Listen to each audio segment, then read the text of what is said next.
Hoy hablaremos sobre el tema crucificado por nosotros y vamos a descubrir otra faceta de lo que implica el amor de Dios. Y creo, Pastor Sniperla, ahora centrados en nosotros, aunque lo hemos visto relacionado con nosotros, pero ahora centrados en nosotros en el sentido de lo que le causó a Dios nuestra propia rebelión. Bueno, va a ser tremendo el tema, así que vamos a orar pidiendo la dirección de nuestro Dios. Querido Padre, gracias te damos porque tú has sido bondadoso con nosotros al punto de mostrarnos tu amor de una manera que ni siquiera podemos llegar a captar con nuestra imaginación. Pero te imploramos que tu Espíritu Santo ilumine nuestras mentes para que nuestros corazones, nuestras mentes, todo nuestro ser pueda sentirse llamado por ese infinito amor. En el nombre de Jesús. Amén. Amén. Para el día de hoy, Pastor, este tema de que Jesús fue crucificado por nosotros me llama la atención porque en la introducción de nuestra lección aparece una frase que me gustaría leer.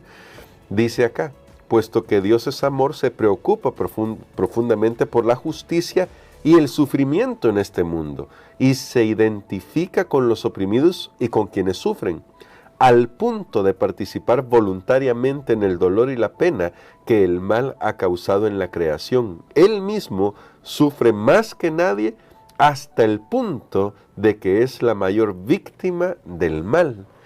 Y me llamó esta frase la atención, Pastor, este párrafo de nuestra lección en la introducción, porque cuando Jesús estuvo aquí, y justamente después de contar la parábola que estudiábamos ayer, que usted nos ayudaba a ver un poco en detalle, Jesús hace una declaración que es tremenda y habla a Jerusalén y llora sobre Jerusalén al decirle cuántas veces quise juntarlos y ellos no quisieron. Y acto seguido, unos días después, va a ir a la cruz por aquellos que lo han rechazado. Pastor, ¿qué implicaciones tiene esto respecto a cómo Dios muestra su amor para la humanidad? Bueno, creo que especialmente el pensamiento que estaba dando al principio es sorprendente, porque la pregunta que nosotros nos hacemos es, bueno, si Dios sabía que al crear a Lucifer, que al crear a Adán y Eva iban a pecar y entonces iba a venir todo este dolor, todo este sufrimiento, ¿por qué los creó? Pero nosotros pensamos en nuestro sufrimiento. Claro. Pero entonces ahora más asombroso es saber que Dios sabía que al final el sufrimiento mayor lo iba a poner Él. Entonces ahí es donde nosotros comenzamos a ver las cosas en otra dimensión, porque si Dios sabía que Él iba a sufrir, no nosotros solamente, no Claro. Él, entonces ¿por qué no hace algo para detener eso? Y aquí vuelve nuevamente el tema del amor. Sabe que todo el problema del mal tenemos que examinarlo, y que el mal existe a raíz de que el amor de Dios existe. Porque el amor tiene que dar libertad. Y Dios, cuando crea a sus criaturas, ya lo vimos que pasó con los ángeles, una parte de ángeles en el cielo usaron mal su libertad, pasó aquí con los seres humanos también, porque sean seres humanos o sean ángeles, Dios otorga libertad, pero al final, en ese mal uso de la libertad, Él es el que sufre más que nosotros. Y esta semana lo estuvimos estudiando en historias como la de Osea. Sí. Y Dios trata de mostrar la angustia de un amor no correspondido, porque uno dice, bueno, si no me aman, que no me amen, pero no pasa nada. Pero en el caso de Dios, Él dice, bueno, yo voy a crear mis criaturas, si no me aman, que no me amen, pero eso le va a traer a Él consecuencias graves, porque finalmente él tuvo que morir. Cuando comenzamos a ver las cosas en esa dimensión, entonces nosotros notamos que la respuesta para todo es el amor de Dios. Y por supuesto, un tema que vamos a ir explorando hasta crecer en todos los conceptos en este trimestre. Y ahora, Pastor, hablando justamente del tema de que Dios no nos creó por necesidad de ser amado, tampoco vino a este mundo a morir por necesidad.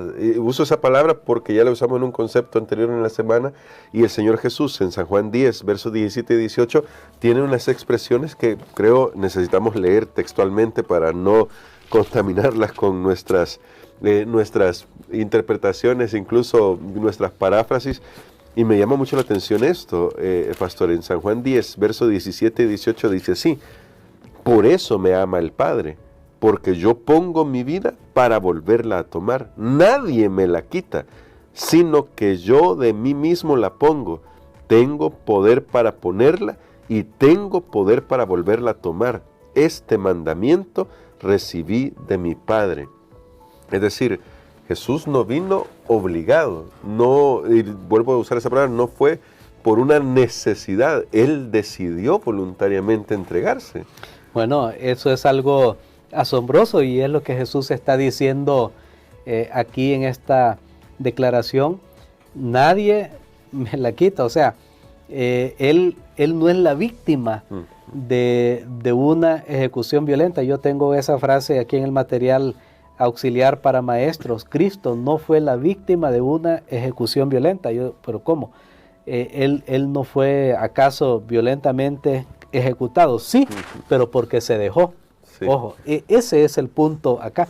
De paso, hermano Gerson, al hablar esto, yo recomiendo para la lección de este trimestre volver a leer una y otra vez alguna frase que a usted no le quede claro, que no nos quede claro, sí, porque a veces estamos tan acostumbrados a dar por sentado las cosas y lo tratamos así de una manera: no, yo ya sé el amor de Dios, yo ya sé ese tema, pero esto tiene unas implicaciones. Sí. Nosotros ahorita apenas estamos entrando y esperamos salir, ¿verdad?, con la ayuda de nuestro Dios. Pero noten esto: Cristo no fue la víctima de una ejecución violenta. Sí, pero ¿por qué? Porque se dejó. Quiere decir que no es porque lo atraparon. Bueno, y Jesús se lo dijo, sí, al mismo Pilato, que le dijo: mira, yo tengo poder para soltar. No le dice: yo ni siquiera estuviera aquí si no estuviera esto dispuesto de esta manera. Claro. O sea, tú no podrías.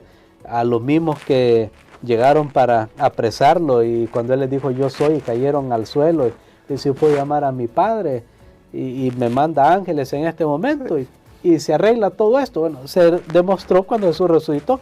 Un ángel bajó y causó estragos ahí en esa guardia romana. O sea, aquí está el punto. Quiere decir que si Jesús lo hace, fue por amor. Y hace muchos años yo escuché de un profesor y me impactó esto. Y él dice: Dios decide resolver la injusticia humana con otra injusticia, pero es hacia Él. Esa injusticia hacia Él, de venir el justo. Bueno, y Pablo aborda este tema también. Pablo, meditando en estos grandes temas, él dice, o sea, cómo el justo muere por el injusto. Eso es una injusticia, sí, porque uno en este mundo queremos justicia, anda la gente ahí con las pancartas, ¿verdad? Pero ¿acaso no es una injusticia lo que le pasó a Jesús? Que Él era el inocente, Hijo de Dios, santo desde su nacimiento, desde su concepción, vida, nacimiento, vida, y fue llevado a una cruz. Eso es una injusticia. La de nosotros no es tan injusticia, aunque nos quejemos: ¿y por qué me pasa esto? Al final todos nosotros somos pecadores necesitados de la gracia de Dios, pero en el caso de Jesús fue una injusticia, pero Él estuvo dispuesto a voluntariamente entregarse. Hay otra frase que a mí me gustó acá: por lo tanto, la crucifixión de Jesús no fue simplemente el resultado de las malas acciones de sus verdugos, sino que Él se entregó voluntariamente como una extraordinaria manifestación del amor divino. Amén. Hace años yo escuché un canto de un grupo que se llama A Capella, un grupo, ellos cantan en inglés. Esta vez, de hecho, era estudiante yo en Costa Rica. En ese tiempo estaba en el seminario teológico, y este canto me sorprendió porque estaba hablando de ese amor de Jesús que vino a morir por nosotros, y decía que cuando Dios creó los árboles en el tercer día, Él estaba creando su propia cruz. Wow. Miren qué interesante, porque sabemos que la cruz era sacada de la madera y la madera es de los árboles. Entonces dice, en el tercer día de la creación, Dios ya estaba viendo su cruz. Wow.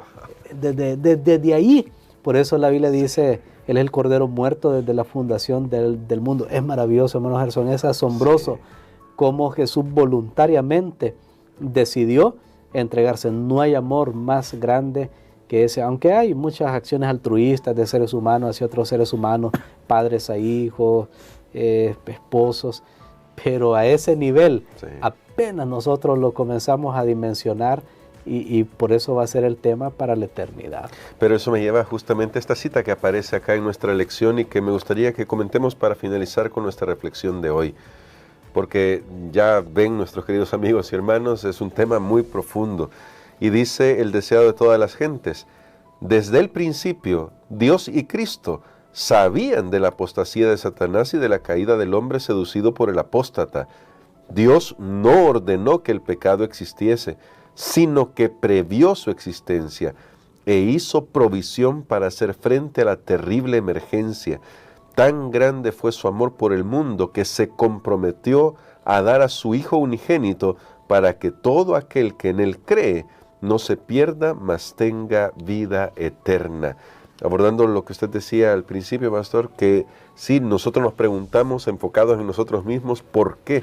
Si Dios sabía, permitió o creó a Lucifer y luego a la humanidad, pero cuando Elena White dice, Dios no ordenó que el pecado existiera, sino que previó su existencia, ¿cómo deberíamos responder ahora al hecho de que Dios se implicó desde antes de que nosotros existiéramos siquiera en solucionar de una vez y para siempre el problema del pecado? Bueno, aquí tenemos nosotros esta declaración asombrosa.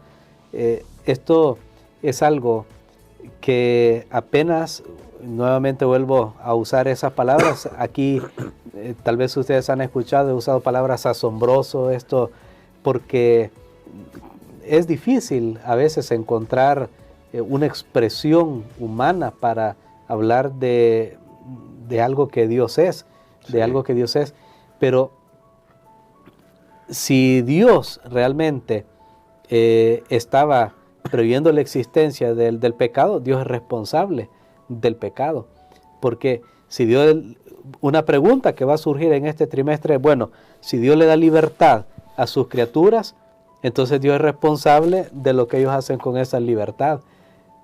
Vamos a analizar esa pregunta.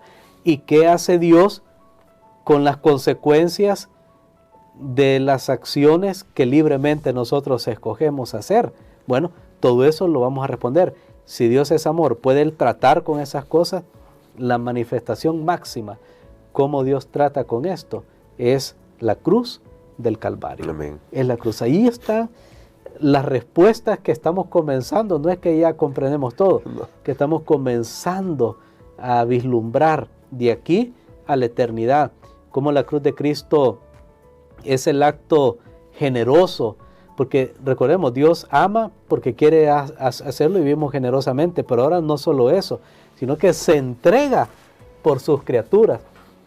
Lo que se ha contado así como una ilustración, piense de un rey que tenía su reino, sus súbditos se rebelaron y ¿qué hace? Él deja su corona y se va a vivir como uno de esos rebeldes para conquistarlos nuevamente para su reino.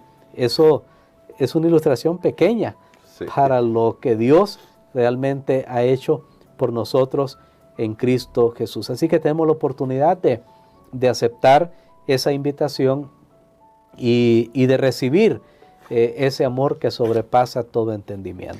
Por eso, pastor, hoy le pedimos que ore por nosotros para que, aunque seamos asombrados y abrumados por todo lo que implica el amor de Dios, cuando veamos a nuestro Señor Jesucristo podamos aceptar por fe que por nosotros se entregó para salvarnos y redimirnos. Amén. Padre, gracias te damos, Señor, porque nuevamente tú nos sorprendes con tu amor, es tan alto, tan ancho, tan profundo, que apenas lo podemos conocer.